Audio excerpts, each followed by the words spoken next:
মনোনয়ন জমা দেওয়ার আগে লোক জনশক্তি পার্টির ঘোষিত প্রার্থী যোগ দিলেন তৃণমূলে, রাজনৈতিক চাপানোতর। মনোনয়ন জমা দেওয়ার আগে রাষ্ট্রীয় লোক জনশক্তি পার্টির ঘোষিত প্রার্থী যোগ দিলেন তৃণমূলে। ঘটনাটি ঘটেছে বাঁকুড়ার ওন্দা বিধানসভায়। রাষ্ট্রীয় লোক জনশক্তি পার্টির ঘোষিত প্রার্থী গোলাম খাজা খান গতকাল রাতে ওন্দা তৃণমূল প্রার্থী তথা তৃণমূলে বিষ্ণুপুর সাংগঠনিক জেলার সভাপতি সুব্রত দত্তর হাতুড়ে তৃণমূলে যোগ দেন। মনোনয়নের আগে ঘোষিত প্রার্থীর এমন দলবদলকে ঘিরে ওন্দা বিধানসভা এলাকায় শুরু হয়েছে জোর রাজনৈতিক তরজা। বাঁকুড়ার ওন্দা বিধানসভা এলাকা একসময় বাম শরিক ফরওয়ার্ড ব্লকের গড় হিসেবে পরিচিত থাকলেও 2011 সালের পর থেকে পরপর দুবার ওই কেন্দ্রে জয়ী হয় তৃণমূল। 2021 সালে ফের হাত বদলে ওই বিধানসভা কেন্দ্র যায় বিজেপির দখলে। ওন্দা বিধানসভা কেন্দ্রের অন্যতম নির্ণায়ক, রাজ্যের অন্যতম বড় গ্রাম পুনিশোলের সংখ্যালঘু ভোট ব্যাংক, সেই পুনিশোল গ্রাম থেকেই এবার গোলাম খাজা খানকে ওন্দা বিধানসভার প্রার্থী হিসেবে ঘোষণা করেছিল রাষ্ট্রীয় লোক জনশক্তি পার্টি। প্রার্থী হবার প্রাথমিক প্রস্তুতিও সেরে ফেলেছিলেন গোলাম খাজা খান, কিন্তু মনোনয়ন জমা দেওয়ার আগে গতকাল রাতে হঠাৎই তিনি বদলে ফেলেন শিবির। নিজের প্রার্থী হওয়ার সিদ্ধান্ত থেকে সরে যোগ দেন তৃণমূলে। তার হাতে তৃণমূলের পতাকা তুলে দেন তৃণমূলের ওন্দা বিধানসভার প্রার্থী সুব্রত দত্ত। সুব্রত দত্তর দাবি, রাষ্ট্রীয় লোক জনশক্তি পার্টির কোনো সংগঠন ওন্দা বিধানসভায় নেই, শুধুমাত্র তৃণমূলের সংখ্যালঘু ভোট ব্যাংকে থাবা বসাতেই পার্শ্ববর্তী রাজ্য থেকে রাষ্ট্রীয় লোক জনশক্তি পার্টিকে আমদানি করে গোলাম খাজা খানকে প্রার্থী করার চক্রান্ত করেছিল বিজেপি। গোলাম খাজা খান তৃণমূলে যোগ দেওয়ায় বিজেপির সেই চক্রান্ত ব্যর্থ হলো। দলবদল গোলাম খাজা খানের দাবি, বিজেপির চক্রান্তেই তাকে প্রার্থী করা হচ্ছে। বুঝতে পেরেই তিনি প্রার্থী হবার সিদ্ধান্ত সরে তৃণমূলে যোগ দিয়েছেন। বিজেপি অবশ্য সমস্ত অভিযোগ উড়িয়ে দিয়েছে। ওন্দার বিজেপি প্রার্থী অমরনাথ শাখার দাবি, ভোটে হেরে যাওয়ায় ভয়ে পাগলের প্রলাপ বকে মানুষকে বিভ্রান্ত করছে তৃণমূল। বাঁকুড়ার ওন্দা থেকে Mohammad Shahjahan Ansari report, son of Bengal, বাংলার খবর। আমি রাষ্ট্রীয় লোক জনশক্তি পার্টির পক্ষ থেকে আমি ওন্দা বিধানসভাতে আমি ক্যান্ডিডেট হিসাবে লড়তে চেয়েছিলাম। লড়তে আসার পরে দেখছি আজকে আমার ডিসিআর এর টাকা জমা হয়ে গেছে, কাটা হয়ে গেছে, আমার অ্যাকাউন্ট হয়ে গেছে, আমার টোটালটা প্রিপারেশন ফুল হয়ে গেছিল।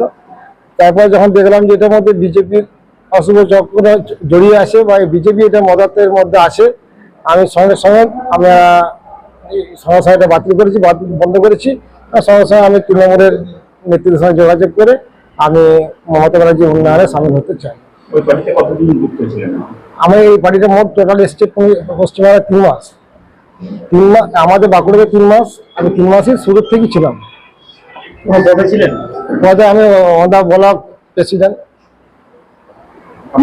রাষ্ট্রীয় লোক জনশক্তি পার্টির ওন্দা ব্লক প্রেসিডেন্ট। প্রার্থী হওয়ার জন্য আমরা লোক জনশক্তি পার্টির পক্ষ থেকে আমাকে প্রার্থী করেছিল, কিন্তু পরে জানা গেল যে এটা মদাতে আছে, বিজেপির ব্যাপার আছে, সেই জন্য আমি এই পার্টি থেকে সরে এলাম। কি করে বুঝলেন? আজকে সেটা আমার প্রমাণ আছে, আমার কাছে সেভাবে বার্তা আসছে, আমাকে মদত দেওয়ার মতন পরিস্থিতি আসছে, সেই জন্য আমি দেখলাম এটার মধ্যে বিজেপির যেহেতু আপনার ঢুকে আছে, আমি এই পার্টি থাকা যাবে না। আপনি প্রার্থী হচ্ছেন না? না, প্রার্থী হচ্ছি না। মনোনয়ন জমা করবেন না, আর মনোনয়ন পত্র জমা দেবো না। আমি মমতা ব্যানার্জি উন্নয়নের সাথে সামিল হতে চাইছি। তৃণমূলের হয়ে কাজ করবেন? কি বলছেন? এবার কি তৃণমূলের হয়ে কাজ করবেন? হ্যাঁ, এবার তৃণমূলের হয়ে কাজ। আপনি এই যোগদান স্বেচ্ছায় করলাম। আপনার নাম? গোলাম খাজা খান, বাড়ি পুনিশোল। দেখুন, আমি প্রথমে একটা কথা বলবো, ছাগলে কিনা খায় আর পাগলে কিনা বলে। পাগলের প্রলাপের আমি উত্তর দিতে রাজি নই। উনার যদি এখন সবই পুনিশোলের হয়, উনি পুনিশোল নিয়েই থাকুক। উনি 23 তারিখ পরে আমরা ওনাকে বুঝাবো যে বিজেপি কি জিনিস। ফালতু মিথ্যা ধাপ্পা দিয়ে এই ওনার মানুষকে বিভ্রান্তি করার উনার কোনো অধিকার নেই। কারণ উনি যে তিমিরে আছে সেই তিমিরেই থাকুক। নমিনেশন ফাইল হোক, তারপরে বলবো যে আমাদের ওন্দাতে কোন গুণধর এসে হাজির হয়েছে, ওন্দার মানুষকে সেটা আমরা দরজায় গিয়ে বুঝাবো। এই যে অভিযোগ আপনার বিরুদ্ধে করছিলেন, আমি তো বললাম যে পাগলের মতন প্রলাপ বকছে। কে বটে? আমার তো পুলিশের সঙ্গে এমনিতে কোনো লোকের সঙ্গে সম্পর্ক নেই। আর আমরা যদি ওকে দাঁড়ি করাবো, তাহলে ও আবার তুলে নিল কেন? তাহলে নিশ্চয় পয়সা দিয়ে তুলেছে দত্তবাবু, তাহলে এই ধরনের কথা বলেন কেন? পশ্চিমবঙ্গবাসী বেঁধেছে জোট, ঠিক আছে? অতএব তৃণমূল কংগ্রেস পশ্চিমবাংলায় চতুর্থবারের জন্য আবার মতলবে আসছে। কিন্তু কিছু অসাধু মানুষ আর বিজেপি হতাশায় আজকে যে পার্টির রাষ্ট্রীয় লোক জনশক্তি যে পার্টি, এই পার্টিকে হায়ার করে ডাকছে বিহার থেকে।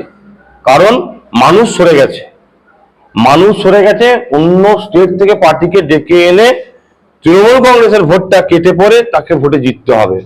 কারণ 5 বছর ধরে ওনার অনেকটা পিছিয়ে গেছে, 5 বছর ধরে ওনার উন্নয়ন অনেকটা পিছনে ফেলে এসেছে ওনার মানুষ, আর মানুষকে পিছনে ফেলে এসেছেন ওনার সম্মানীয় বিধায়ক সাহেব। অতএব বিধায়ক সাহেব কাজ করতে পারেননি, মানুষের কাছে পৌঁছতে পারেননি। আজকের দিনে দেখুন না, প্রচারে বাজারে যাচ্ছেন, হাত জোর করছে চলে আসছে, গ্রামে ঢুকতে পারছেন না। কেন গ্রামে ঢুকতে পারছেন না? কেন? কারণ গ্রামে ঢোকার ক্ষেত্রে ভয় লাগছে ওনার, যে কাজ তো সোলার লাইট ছাড়া কিছু করিনি। মানুষ তো অনেক প্রত্যাশা আশা নিয়ে মানুষ ভোট দিয়েছিল, অতএব মানুষের আশা প্রত্যাশা কোনো কিছু পূরণ হয়নি। স্বাভাবিকভাবে প্রচারের তার অংশটুকু দেখলেই বুঝতে পারবেন যে উনি কি অবস্থায় আছেন এবং উনি কতটা পিছনে আছেন। যিনি ওনার উন্নয়নকে পিছনে করেছিলেন, আজকের ডেটে অমর সাকা ভোট থেকে পিছনে চলে গেছে। তাই এই ধরনের কার্যকলাপ অন্য স্টেট থেকে পার্টিকে হায়ার করছে, আহ্বান করছে আসুন সহযোগী হিসাবে।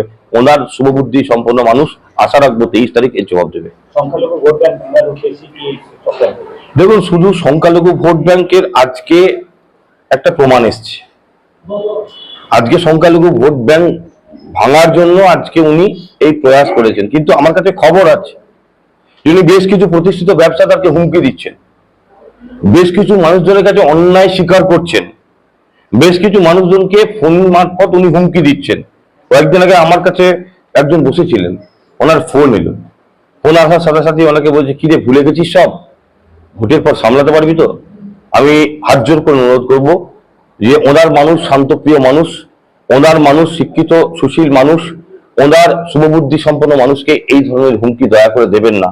ওনার মানুষ আপনাকে আশীর্বাদ করেছিল, শান্তপ্রিয় ওনার সুশৃঙ্খল ভাবে থাকতে বসবাস করে, একে অপরের পরিপূরক হয়ে বসবাস করতে তারা অভ্যস্ত। অতএব এই প্রাচীরটা গড়বেন না দয়া করে। নমস্কার, আপনারা দেখছেন সন অফ বেঙ্গল বাংলার খবর। সন অফ বেঙ্গলের মাধ্যমে প্রত্যেকটা খবর সবার আগে আপনাদের কাছে পৌঁছে দিই আমরা।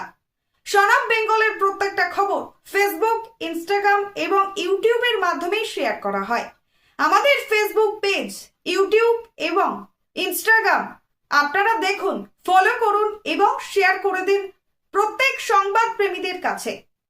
আমাদের ফেসবুক পেজে যান, সেখানে গেলে দেখতে পাবেন রাজনীতি, খেলার খবর এবং বিনোদন জগতের সমস্ত আপডেট সহ লোকাল খবরের খুঁটিনাটি উপলব্ধ। তাই সঙ্গে থাকুন, দেখতে থাকুন সন অফ বেঙ্গল বাংলার খবর।